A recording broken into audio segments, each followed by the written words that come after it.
You're watching News at Prime. We begin with this. The ANC says it's concerned by some political parties making outlandish demands for cabinet positions through the media.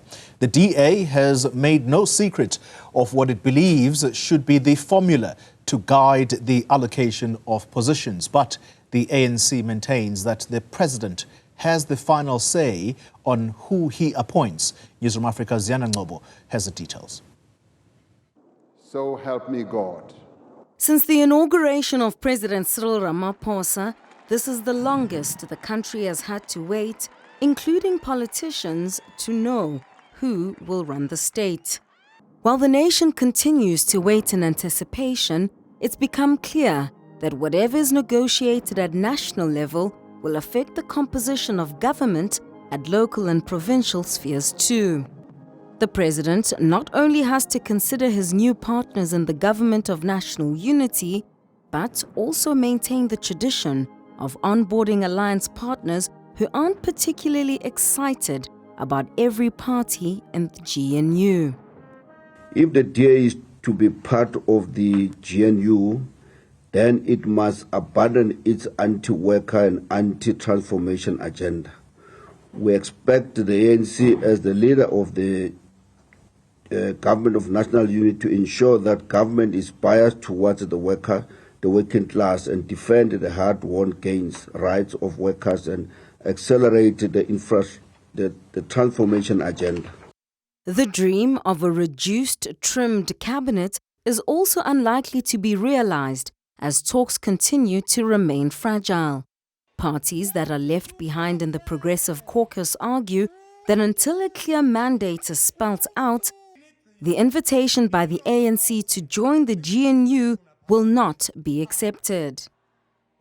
Parties have got different influences and their reasoning why they would want to join the coalition of the ANC. In our view, as those independent parties, they are more than welcome to do what they feel is best for their own parties. But for us as a party, as ATM, we believe that we can't be part of our coalition with the ANC and other parties, precisely because the statement of intent is not enough, because what is needed now is that to form government. And to form government, you need to have a clear program of action for the next 5 years. Up until today, the ANC has not provided any clear guidelines on a program of action for the next 5 years.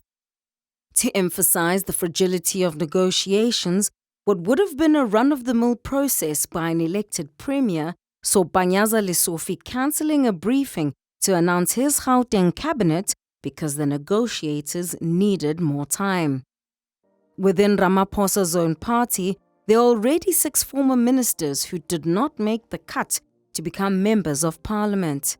They include a former Social Development Minister, Lindiwe Zulu, Minister of Public Service and Administration, Ngcobo Kivit, International Relations Minister, Dr. Naledi Pandor, Labour Minister, Thulas Nxesi, Defence Minister, Thandi Modise, and Police Minister, Bheki Cele.